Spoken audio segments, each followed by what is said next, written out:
where we're going to discuss supply chain harmonization, power your supply chain to accelerate performance. We have here with us a moderator, Mr. Rajesh Nigam, former Executive Director, Supply Chain, Indian Oil Corporation Limited. Let's give a warm welcome to him, please. Joining him, we have our elite set of panelists. We have for Mr. Ashu Khanna, Executive Vice President, Supply Chain, Sapphire Foods. Mr. Mayur Chhabra, Head Supply Chain, White and Paints Business, JK Cement. Dr. Sanjay Goyal, Senior Vice President, Supply Chain, Lite Pipe Foods. Mr. Keyur Pandya, General Manager, Supply Chain, Thermo Scientific India Private Limited. Mr. Masud Shaikh, Vice President, Supply Chain, Alembic Pharmaceuticals Limited. Mr. Raushan Rishu, Vice President, Supply Chain Management, Page Industries Limited. Mr. Kapil Agrawal, Head Materials, BU, Varroc. Mr. Arpit Raj, Head Logistics and Customer Service, Godrej Consumer Products Private Limited. And Mr. Yogesh Jadhav, Director, Logistics, Tata Unistore Limited. Ladies and gentlemen, let's have a huge applause for our final set of panelists and moderators. Come on, louder please, whoever are there in the room. Over to you, sir. Thank you, Ms. Kapil, for inviting us to this session. Good evening, ladies and gentlemen. So this is the last session of the very successful ELSS Leadership Supply Chain panel. Yesterday, in the end-to-end visibility session, if you remember, one of the moderators have told that the session had all the panelists, which was for a perfect house. And I'm very glad that and very grateful to Mr. Harish Bhatia and his team of Kamakaji B2B for giving me an opportunity to be moderator to this session, which have expert panelists, not only for making a perfect home, but speakers from Roti Kapda Makan, not only Roti Kapda Makan, but also Dawa, consumer groups and e-mobility. To make it more explicit, I don't think that anything more is left after we have seen this Roti, Kapda, Makan, Dawa, consumables, and this e-mobility. I don't think anything more is required, and I as a moderator is also uniting all these things through the LPG and petroleum product movement. Each of these panelists will be sharing their expertise views on the theme of supply chain harmonization, powering the supply chain to accelerate performance. And as per the time allotted of 60 minutes, I would be asking each of you to express yourself on the question which I will be taking for 3 to 4 minutes. And given the time remaining, we can throw open for the Q&A section with the audience. And thereafter, we can deep dive into the evening celebration what Kamakaji have organized for all of us by invitation. So to start with,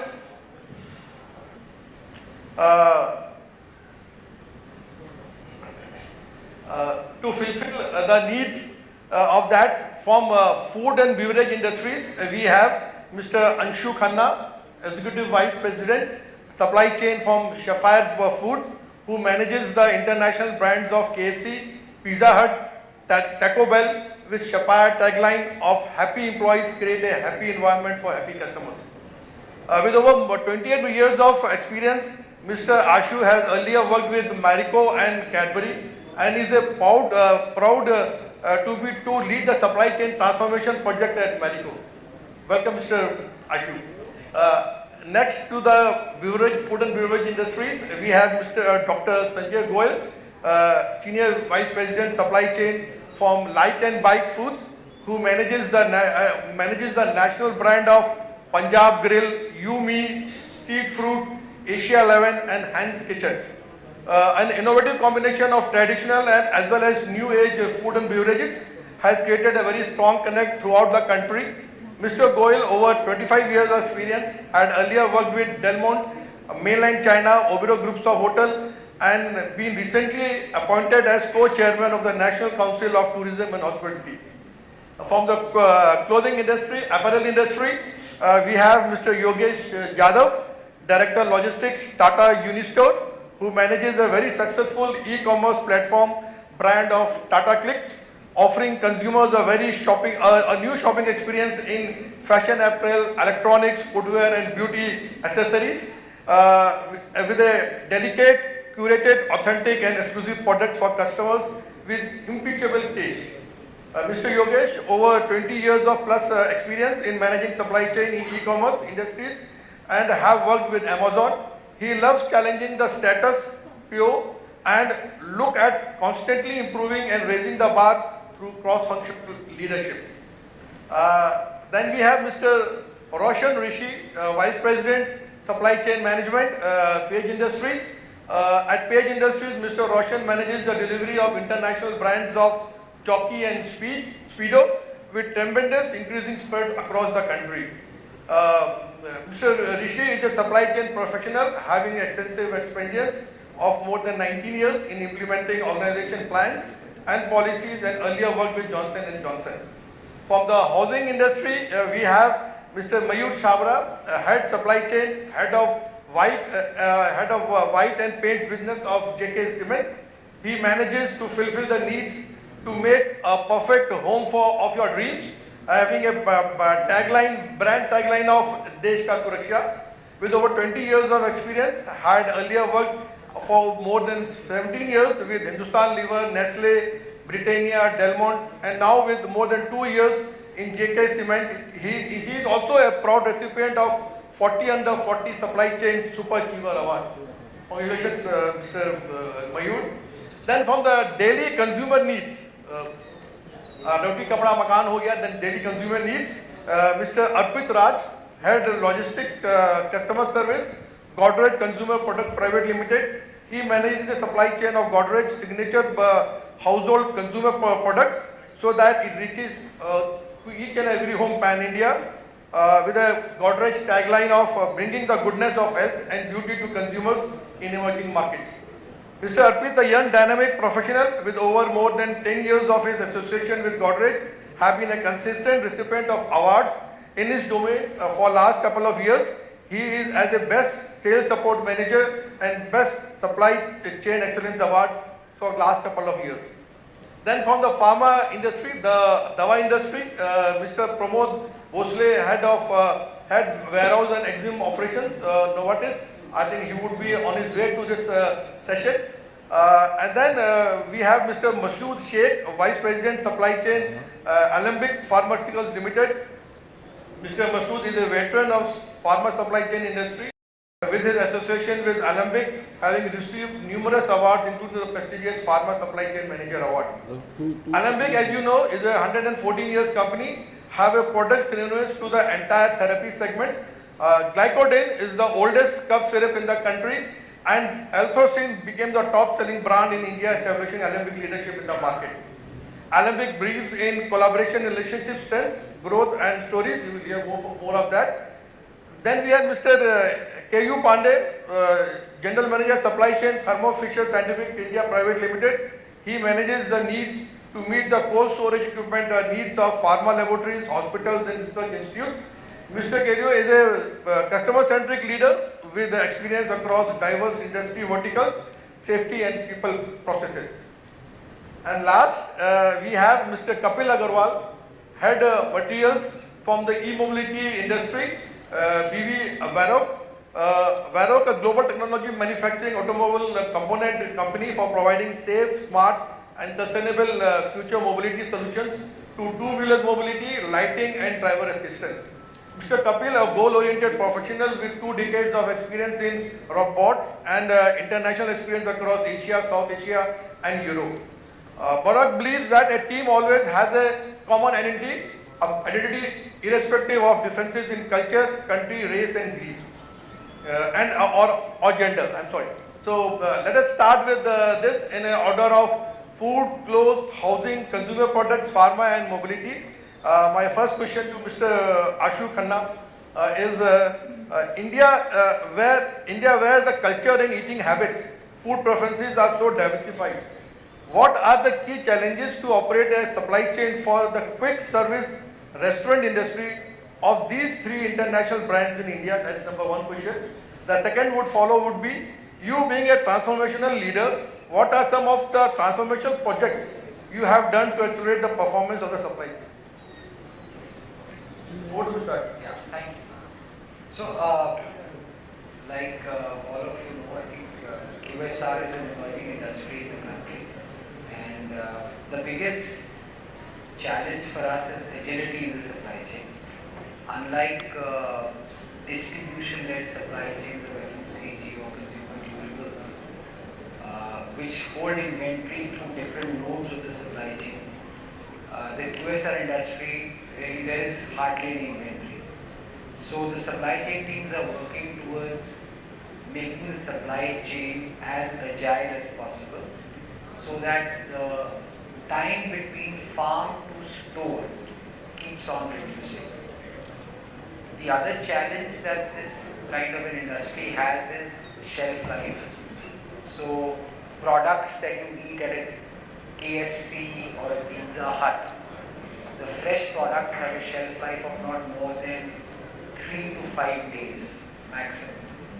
So it is extremely important to balance availability as well as expiry in the supply chain for a QSR industry. So the chicken that you would eat in a KFC would be actually prepared the day before and sent to the store. So that's the agility and expiry management is really the key challenge for the supply chain teams for the QSR industry. As far as the transformation project that you talk about is concerned, I think one of the things that we have done at Sapphire Foods is move to an auto replenishment system from our DCs to our stores. And I think we are probably the only QSR who has this system. So we have moved away from a forecasting model at a store level. All our goods are supplied as and when the store consumes the goods. So this has two significant advantages. The first being that the activity of ordering and forecasting is taken away from the store, so that the store manager just focuses on the guest experience. He does not worry about what I need, how much quantity I need, etc. of any product. The second advantage, of course, is because if you have 700,000 stores, you can supply fresh stock to the stores because it is not dependent on forecasts from the stores. So I think that is something that is a first in the QSR industry and is actually very transformational. Thank you. Thank you, Mr. Ashu. You touched upon the shift of forecasting from the store levels to your listing and your store people emphasizing more on the customer experiences. I'll now shift my question to Dr. Sanjay Goyal. Presently, he is also penning down 2 books on progressive procurement practices and supply chain to value chain. My first question to you, sir, is strategies of procurement practices utilized for grooming across the 5 successful food brands of Lite group. That's number 1. The second would be the harmony you infuse to the value chain of supply chain in the hospitality industry, which had made an instant connect and lovable for the foodies in the country. Good evening, everyone. So we are into food industry and creating experiences for our consumers. So most important thing in this is food safety. So what is important is we are being taught quality. So quality comes first in every step in terms of whether it is vendor selection, whether sourcing of the ingredients, whether it is the cold chain, so that there is no abuse of temperature, so that it's important that the food reaches to the end consumer safely and creates that kind of experience they are looking at. And so what is important in this whole thing is to harmonize is the integration between procurement, fulfillment center, centralized kitchen and the operations. So how does that go smoothly, knowing, understanding the complexity of the supply chain is really complex in terms of multiple cuisine. We have Chinese cuisine, Indian cuisine, Korean cuisine and Japanese cuisine. So there are about 1700 odd SKUs which we have to deliver every day to all about 150 odd restaurants.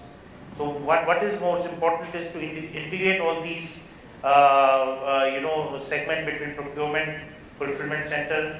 Commissary kitchen becomes very, very critical because that is where food is being cooked centrally and it should reach safely without any kind of temperature abuse to the end outlet. And for that reason, we manage our entire cold chain ourselves so that we are able to monitor the movement as well as the if there is no temperature abuse. So it's not outsourced as a very, very conscious decision.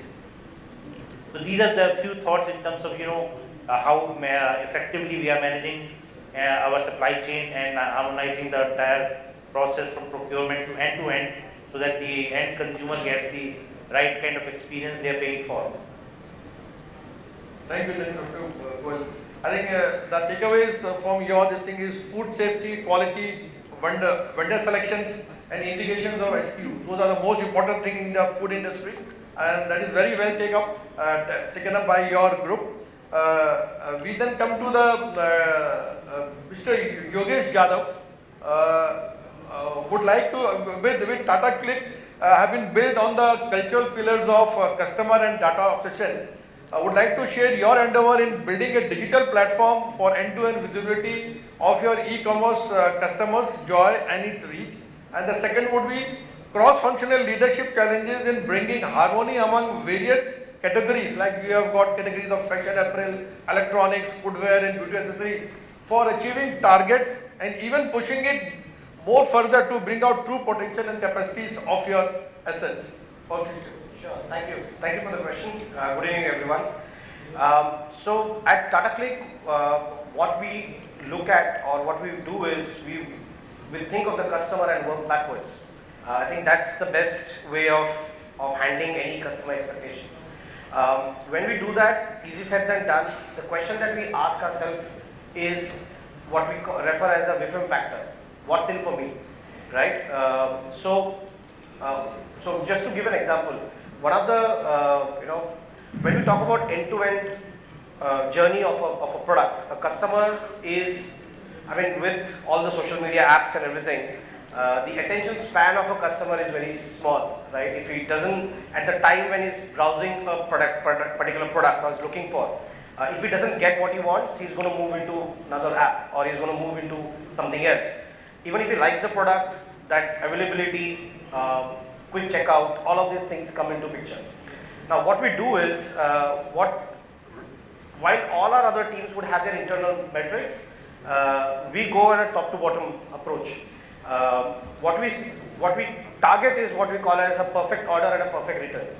To put it simple, there's a lengthy explanation for that, but to keep it short, any product that a customer has seen, ordered and is delivered to the customer, or the customer doesn't want it and has to be returned back. We don't want the customer to call us for anything. Now, easy said than done. Very true. And that's the experience, right? All of us have specific apps that we buy. Now, there's a reason why we buy from there, because we are either happy with the way their product portfolio is, and or the speed is, and or a lot of people tend to miss that, but the return journey, मेरा पैसा किधर है product देने के बाद, right? The refund. How is that experience with the customer? Tends to have that stickiness with the customer, right? And the customer is expected to come back. So what we do is we manage or we track this as a perfect order or a perfect return, and everyone from a category to marketing to supply chain to influencers to finance to procurement, everyone tracks this particular KRI. Now this is like a true north for us, right? And that's how we do it. As I said, it's a bigger explanation, but imagine if you don't want a customer to call you back, every department has to ensure that their job is done, right? And that's how you get the perfect order done. Coming to the point of saying how we build harmony. Now that's one example of perfect order and perfect return. One of the things is that Tata Click Luxuries is the pioneer in luxury, online luxury in the Indian market. Now, a customer who's buying a 35,000-40,000 worth of a trouser, or say we have super luxury watches that we sell, example Cartiers and all those things on our website. A year ago, if someone would have asked us, can a customer buy a watch worth 7, 10, 15, 20 lakhs online? The answer would have been no. But we challenged the status quo to say why? Why can't they buy it? What is holding them back? So we did our deep dives and we understood that it's the experience that the person is looking at. A person buying 10, 15 lakh worth of watch is looking for that experience. Now, India is, as everyone said in various forums, India is growing at a big pace. Luxury is a lot of consumables. A person sitting in Ahmedabad or some interior cities has a lot of disposable income, but has to buy a Cartier watch of 10 lakhs. Probably doesn't have a store to walk into. Here's where we come in, right? And the entire experience is such that right from the time he sees that, and a potential customer, every step of the way he's guided through.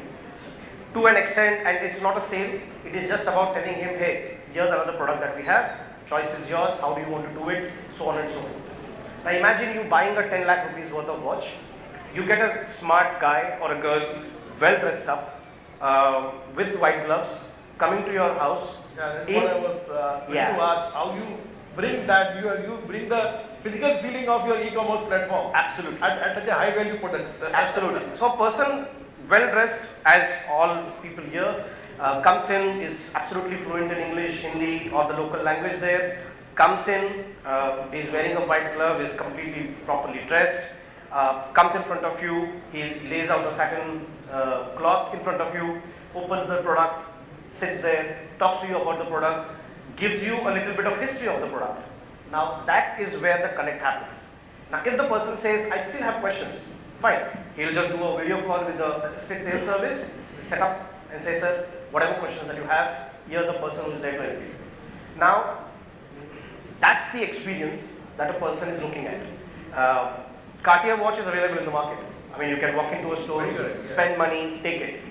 But what's the experience? That is the experience. So the harmony is anything and everything, right from selection to the last delivery of the product. And even after the sale happens, there's an after sale service. If the person wants to adjust the bands, wants to do the servicing, we take care of everything. So these are a few things that we are doing in terms of we are constantly challenging the status quo, and we're just trying to evolve. There are few more products that we would very soon come up, but yeah, white glove deliveries is one thing that we are really, really proud of, and that's the next step in business for e-commerce. Thank you. Just one thing which has come up to my mind. You talked about return policy. Yes. But in this niche market and this exclusive product, what you showcase to e-commerce and to physical experience. Yes. What is your rate of return? I don't think there would be anything. There is zero. Must be almost zero. Yes, it's zero. That's great. That's great. That's Tata's experience. Yeah, that's Tata experience. So it comes with a double. I call the Tata experience as a double-edged sword. क्योंकि ये Tata है, हमें भरोसा है. That is the positive side. But it also comes with that saying, yeah, Tata हमारे साथ ऐसा कैसे कर सकता है? In case if the experience is not that bad, is not that good, sorry. So that's a lot of pride that we take as a Tata as a brand, and that's across all the services that Tata Group as a company is responsible. In fact, the brand click. I think the cue is for you see to the magnifying glass. Yes. You make the people feel to the magnifying glass. Absolutely. So thanks a lot, Yogesh. And then I request Rishu, Raushan, Rishi. Mr. Rishi, you have been very passionate with your inspirational talks on business agility, mindset for success, team collaboration, supply chain resilience, and transformational leadership. I would like you to share the strategies for achieving workable solutions and benchmarking performance at Page Industries. Then the second would be growth strategies on ensuring complete alignment of all employees to the company's value creation. Yeah, sure. Am I audible? Yeah. Thanks, Mr. Rajesh. That was wonderful, tough questions. Not tough for you. You are managing international brands. Right. But I like to, there are few terms that you have used like workable solution, benchmarking performance at Page Industries. So the thought process that when we try to bring agility, what is in our mind when we are talking about that agility, particularly with respect to supply chain, is that how can we make it simple? So that is That's the first punchline. I would not say that this is a buzzword, everyone knows about it. So we go back to basics, right? And we do not reinvent the wheel. We take whatever is available in the knowledge books. We just go ahead and try to simply implement those concepts. The second thing that we do is that as we are passionate about our product, we are passionate, we bring passion to the product, we bring therefore the quality that you experience from our products of that value, that there is a repeat order, loyalty to the brand. Similar thing that is there for our supply chain also. We bring passion to the table. And what we do is we try to drive excellence in each of the elements. So we start, let's say, as soon as the customer puts an order, and then we track it to the way we go ahead and manufacture it. So each of these steps, whether it is demand planning, supply planning, running our production plan, going to detailed scheduling, we try to drive the excellence there. We try to eliminate waste. Right? So that is another thing that we try to do. In terms of transformational leadership there bringing, and everyone talks about digital, we are not pretty much different from that. We also believe that to be competent and be relevant in the market, we have to be up to the speed. And therefore, whether we are trying to bring all of these systems that we have talked about in the supply chain, we try to see that all of them talk together, and that can talk together only if the information flow is seamless. There is a constant endeavor in moving towards that. Mr. Ashu talked about ARS. We moved to ARS also, right? So I'm just giving you these examples because this is how we are transforming, challenging ourselves every day. We try to do, this is something that, because everyone does it, we do not say that these are the fancy things that we have to do. But these are definitely some things, and my message to the group is that keep it simple, stick to the basics, and drive passion towards each of the elements because God lies in the detail. So that is how I think. Thank you, Raushan. I think the only word which I have heard in the last 2 days of this conference is bringing passion into your supply chain. So that's a really big good thing, and once you are having a passion for your supply chain, everything will automatically come into place. Thanks a lot, Raushan. I will now move to Mr. Mayur Chhabra, and I would request him to share his endeavor in leveraging his expertise in harmonizing the supply chain in your white cement, putty and white paint business, building more flexible processes and for fulfilling orders through new business models, and number 2, on innovative strategies to make supply chain more agile, flexible and green. Yeah, thanks. So from JK Cement perspective, let me bring in perspective to everybody that white cement and wall putty, well, people must not be aware, it also has a shelf life, and the shelf life is 3 months. And while we have to deal with these products, it also has a shelf life. And from our side, we have been distributing it, and we have been working on a model. We are trying to build a warehousing which is future ready, and we are trying to be closer to customer. As far as harmonizing is concerned, let me tell you, when this entire COVID story started, we were just struggling because we had got our cement plant wherein we occupy a lot of manpower, and there are a lot of transportation trucks coming in. How do you supply from that side? So within that period, what we did, we started the manless entry. Okay, we had RFID things coming in the plant, wherein the truck used to enter the plant without any human intervention. It goes to the loading bay. There were complete visibility what needs to be loaded. There were direct shooters which shoot the product in the truck, and within very minuscule manpower, we were trying to load it. From there, while we had shortage of the trucks, the trucking industry, what we did, because we have heavily invested in our private freight terminals. We've got our railway lines from where we move the material. So we were leveraging the power of railways, the railway network, because it's more sustainable way of movement. Not only being sustainable, it is also used in the cheapest form and the greener form. So we moved to that. We developed a robust network of, say, the terminals in the country. We've got 18 terminals registered with us as of now, which are all registered in the GST. We can do a direct invoicing from that place. And We have been heavily investing on our warehousing footprints, because when I joined 2.5 years back, we had 76 warehouses. Today we have got 150 warehouses, and that's what the strength is across the country, because we were trying to build the future-ready supply chain for the paints-ready business, because we were all, that was being baked, the idea was being baked in the mind that we have to be future-ready for paint supply chain. And coming to that, when we sort of got into this paints idea, the SNOP or IBP, that thing become very critical for us, as you asked that how we have been leveraging that, because it is our first nascent footprint in the paint business. Whatever we decided that we are going to sell, say suppose we decide that we will be having certain forecasting on emulsions or say on distemper, actually the real thing in the market, the demand is haywire. Okay. So when we thought that we will end up selling more distempers, it is actually emulsion which is selling. So how do you completely correlate this piece? While it is good to have something overselling, because you are selling something which is extra and which is a high margin SKU, but then at the same time, how do you integrate your production planning and everything so that everything goes back at the thing? So as Mr. Ashu also told, and my friend also told, what we did, we are now working on a DDMRP sort of a formula for our paint business, because it's just a 7 months old business, and we are working on a demand even material replenishment planning.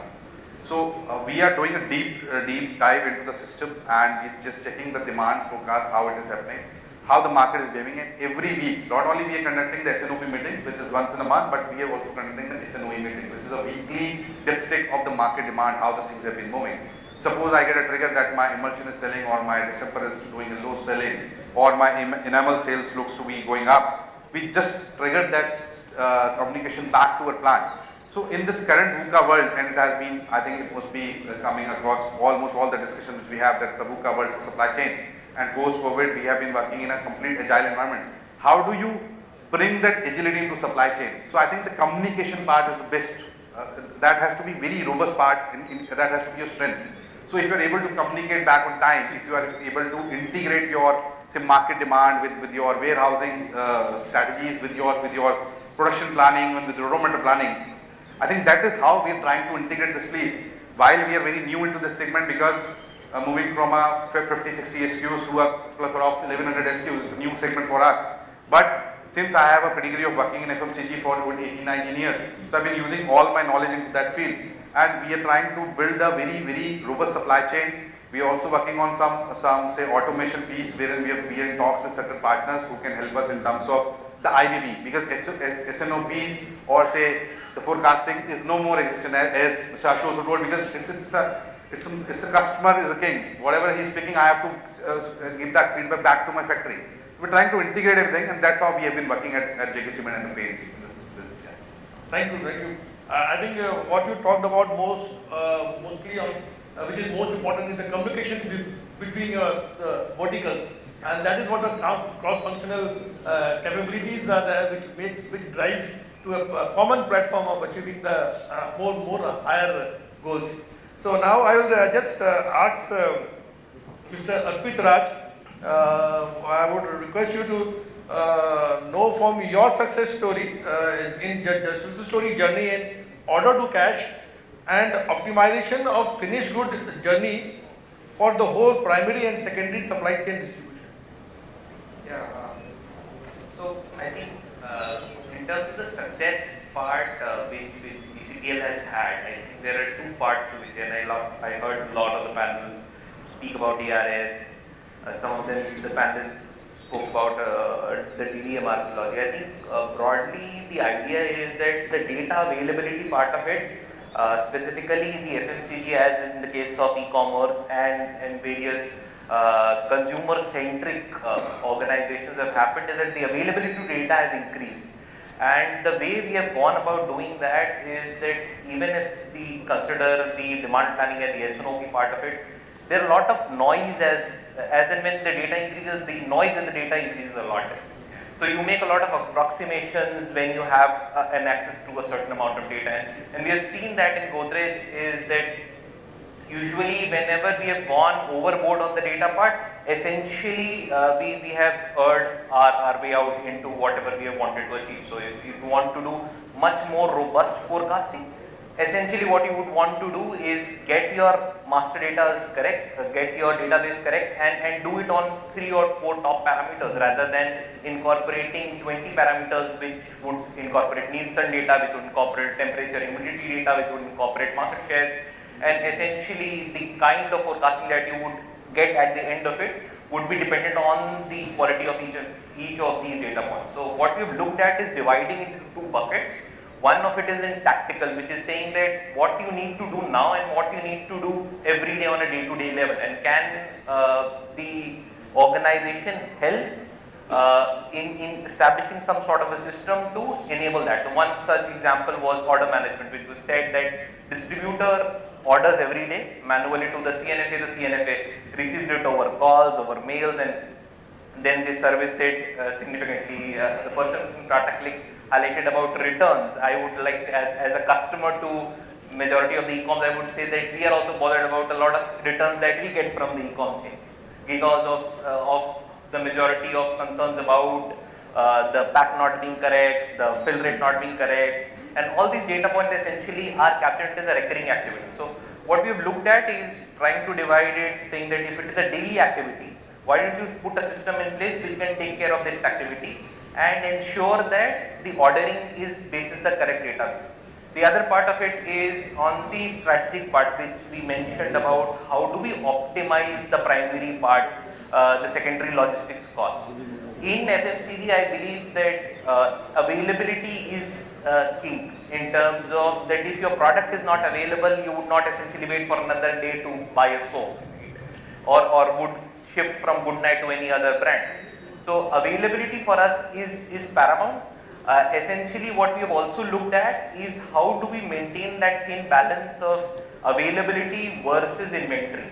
And the way we have gone about, and I would agree with all majority of the panelists, all the senior leaders, is to drive the ARS concept, which essentially stems from one of the concept of theory of constraint, which says that in the entire value chain, the only constraint is there, which is with the customer.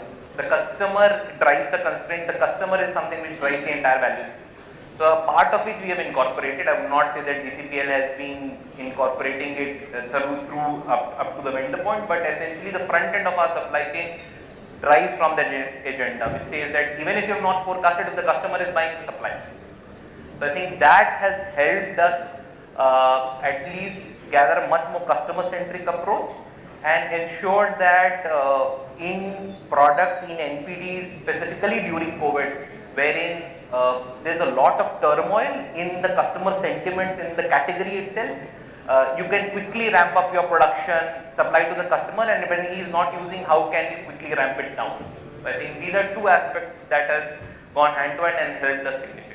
Arpit, this tends me to ask you one more question. Yeah. During COVID time and post that, I hope you would have been experiencing some surpluses and some deficits in your supply chain, because you manage, I think, more than 34 types of SKUs. How you had managed that? So that is one of the biggest challenge, because you have a multi-product, multi-dimensional, multi-modal distribution network. So the surpluses and deficits, these are something very big challenges for any supply chain. So I would say that there are 2 parts to it. One part of it is the COVID period in itself was not a challenge, because as we know, the first part of COVID was about the customer upstocking, which is saying that the consumer is now filling up his basket. And essentially every part of the value chain was not up to the demand that the consumer was buying. So I did not face a lot of issues, because each and everything, whatever irrespective of the product category, it was selling, because the consumer was upstocking. The problem that we faced was we did not know when did that stop, which was saying that hygiene went. So how many of the people are carrying hand sanitizers in the panel today, right? If you remember March or April of 2020, you would have remembered a sanitizer of 2 bottles, one in the car, one in the home, and another one in wherever we are going. So I think essentially the part was that just after the COVID, when the category sort of died down, that sort of was read late by majority of the players. A part of it, the advantage for GCPL essentially was that majority of the category that we deal with, for example, soap was a 100% penetrated category. So we were able to quickly ramp down the production. A part of it was because how do you manage your own production versus a third party production? If you lot of production into the third party, that typically helps you to manage and ramp down your inventory as soon as possible. Thank you. Great. Now I will request Mr. Masud Shaikh to share his strategies on collaboration and relationships with your peers, industry and channel partners in bringing harmony in your supply chain in attaining the leadership at marketplace. That's number one. Number two would be bringing quality and differentiation in reaching global markets. Yeah, thank you for the question and good evening everyone. I think I am audible now to this particular forum where kapda, roti and everything is there. And then finally it comes to dawa. Unless and until you don't eat the food which the Maggies and pizzas manufacturer, we don't get an opportunity to actually sell it off. So that's a starting point where we say. And as far as pharma supply chain is, it's actually a very complex supply chain. We don't have a direct customer. Like customer comes to us and say that ye tablet do ya ye syrup do ya I need, excepting if there is an OTC product. So we have a complexity and we have three buckets in that. As the internal customer which we have in our representative or medical representative which we have to cater them as per what they want. Second is the distributors and the stockists who's actually in the market. They don't know what is going to happen. They just depend on the retail input what they get, and the retailers again not is the direct customer again, because the doctors who decide what prescription has to be given, and so there's a lot of complexity.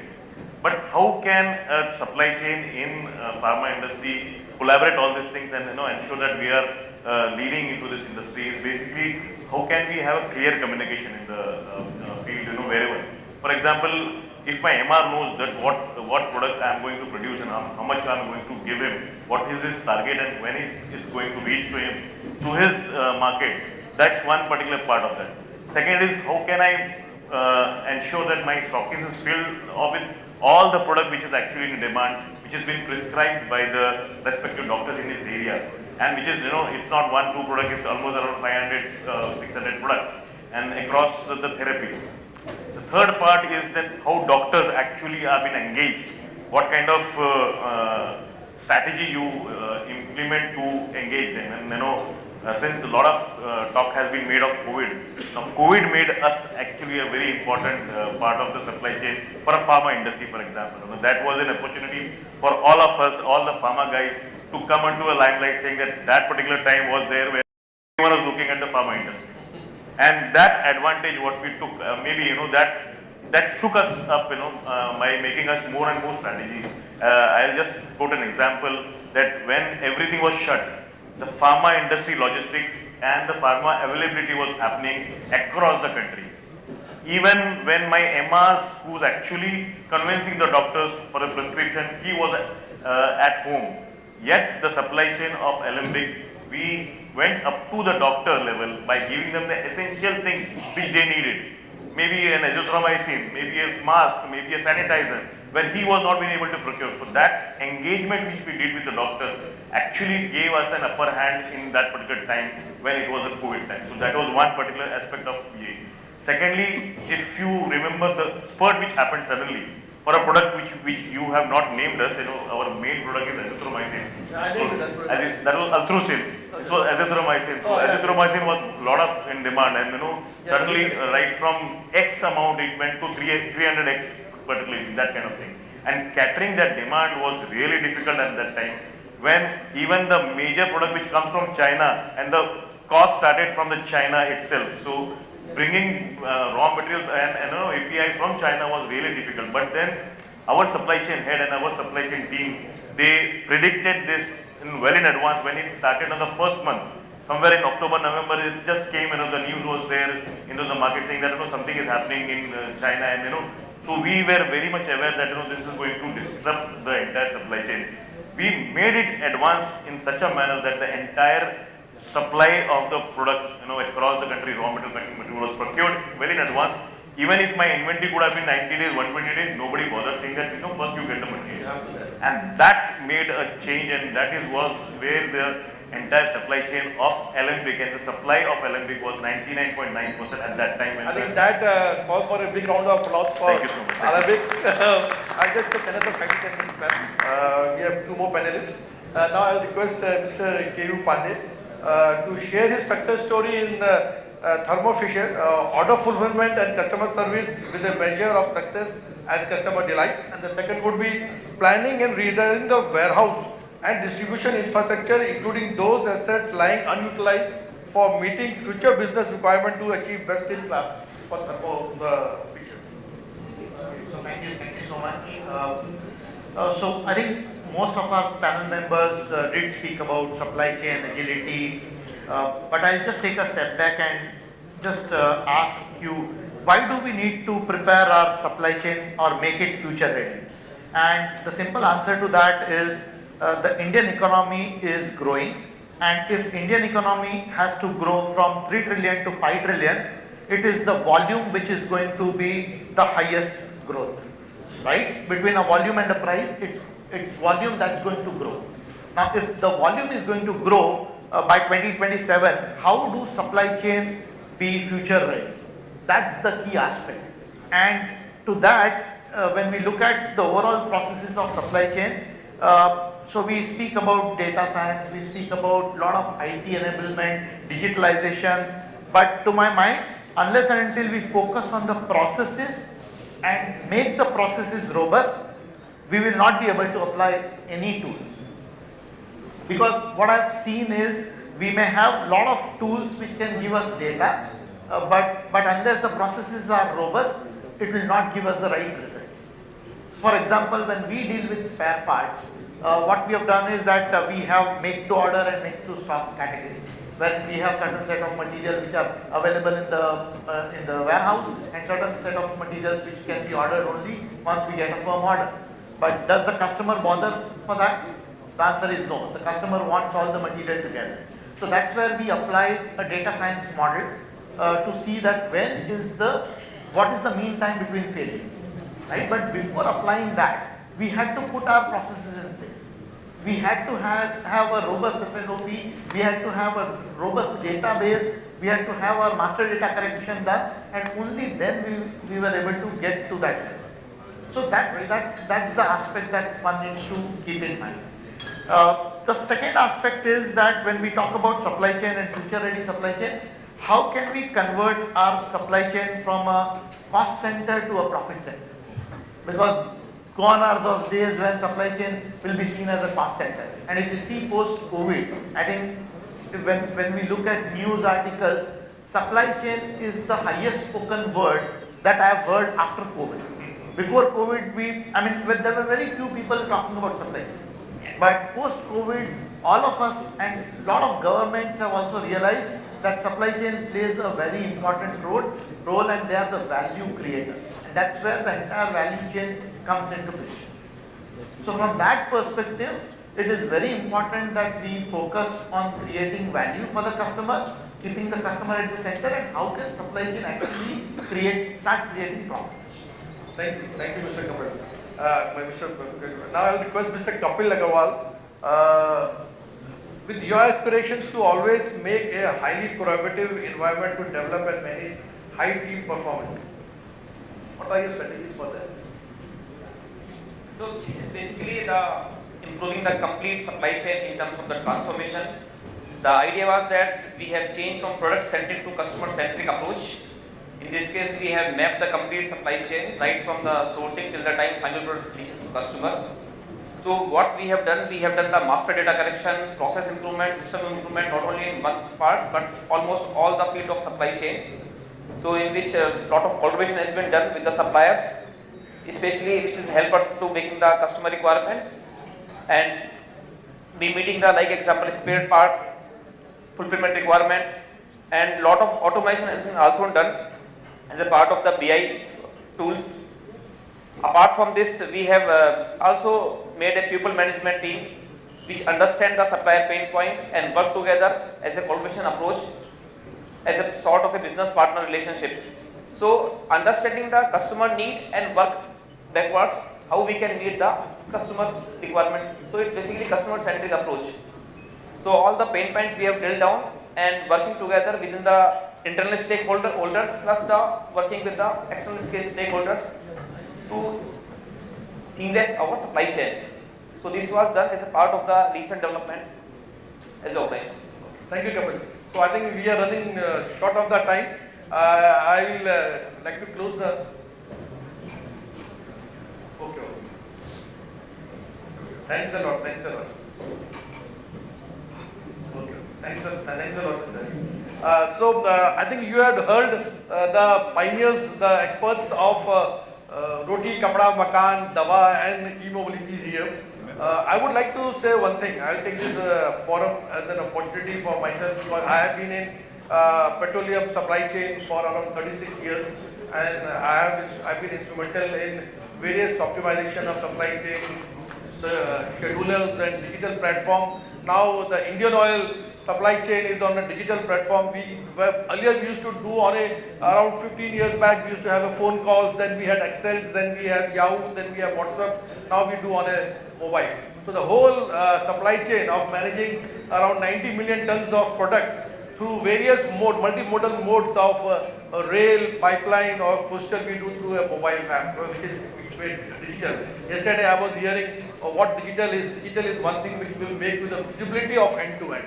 That is the biggest part of a supply chain requirement of doing a digital domain. But given the thing, what I would like to emphasize more upon is whatever we do in this, what we have talked for last 2 days, the first mile and the last mile would be always the driver.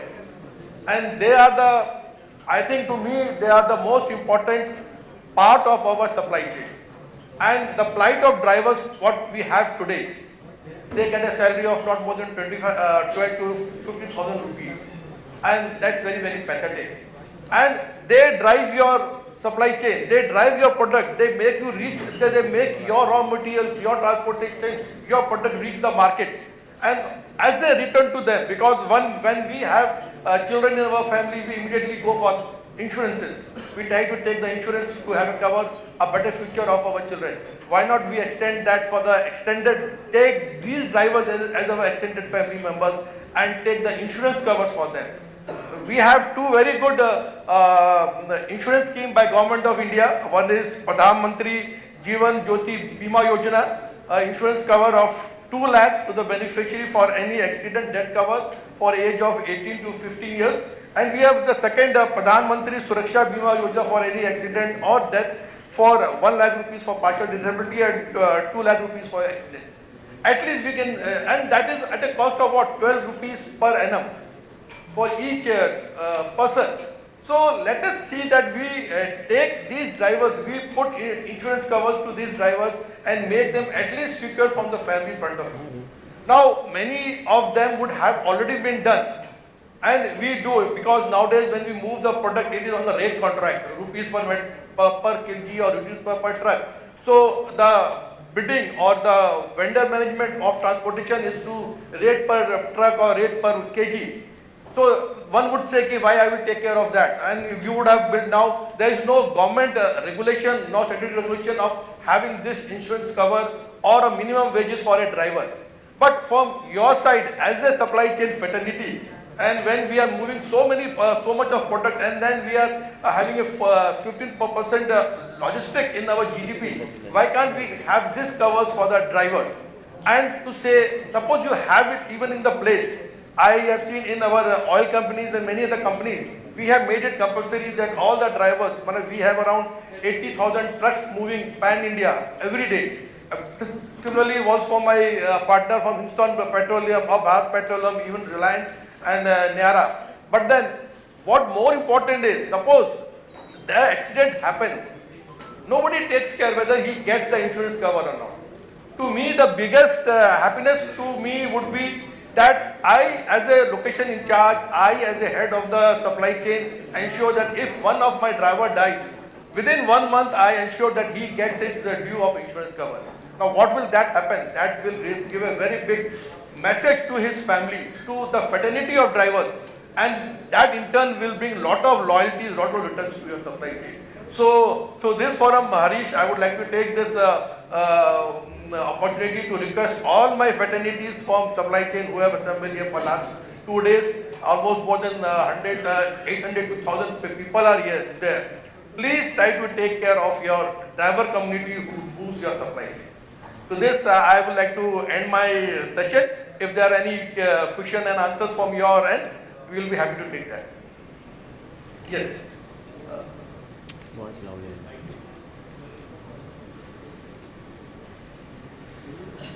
Only one question. Yeah.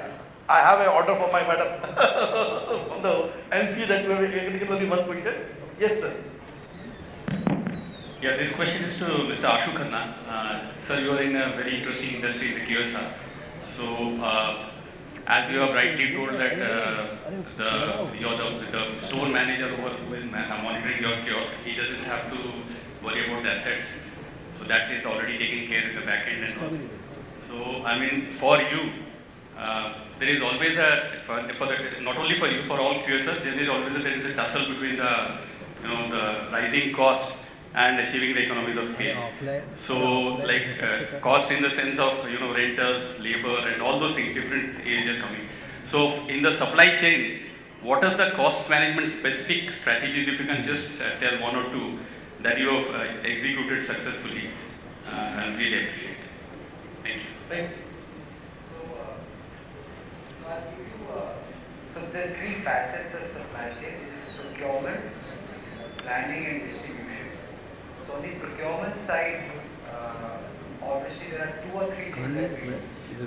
One is we would look at commodity hedging as a strategy, and we have a global system of understanding the dynamics of the commodity. The second is we look at structural cost reduction. So for example, if we use a mix of frozen and chilled poultry, the more chilled poultry we are able to give to the store, the cost of chilled poultry is lower. So on the procurement side, structural value engineering through network optimization and through hedging strategies. On the planning side, we are very conscious of our days of inventory, and we have systems to ensure that we have the fastest way of getting from farm to store, which really means is if you are able to reduce your replenishment time, you are able to reduce your inventory. So on the planning side, inventory is a focus. The second focus on the planning side is expiry. Like I said again, if your supply chain is very tight and you have from farms to store, you have less inventory and hence less expiry. And auto replenishment system also helps in the expiry. On the distribution side, we have just two very simple metrics. We track our volume and weight utilization of freight, which means are we loading the truck that we have to its fullest? And second measure we have is, are we having the right size of truck to transport the goods? So if our utilization, we have a volumetric load, we would like to use single axle large volume trucks. If we have a very heavy load, we would use multi-axle trucks. So across these three facets, these would be some of the things that we do. Thank you. I hope he has addressed your query. So I take this opportunity to thank all the audience and to my learned panelists who have been sharing their expertise in their field. Thanks a lot. Thanks a lot. And with this, let us try to give a standing ovation to Mr. Harish Bhatia and his team of Kamakaji B2B for taking such a beautiful 2 days of Express Logistics Supply Chain Conclave, 50th edition of Express Supply Chain Conclave. Thank you. Thanks a lot. Thank you so much, sir. Thank you. Once again, let's have a huge applause for our panel right here for such a beautiful invigorating session that they had for us.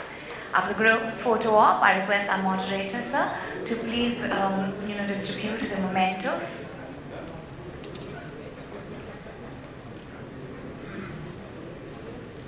Ladies and gentlemen, also we'll be announcing the lucky draw winners post the memento session, so please be here, right here in this room.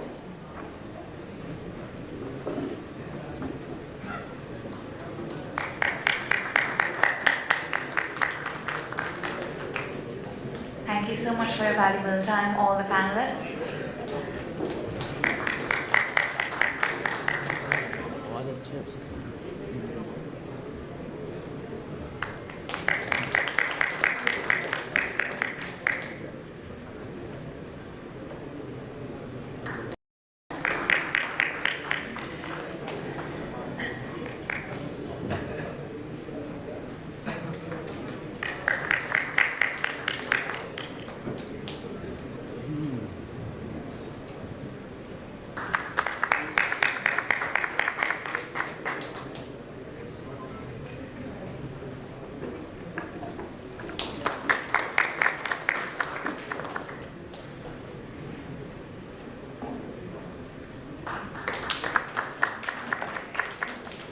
request Hari sir also to present Moderator sir.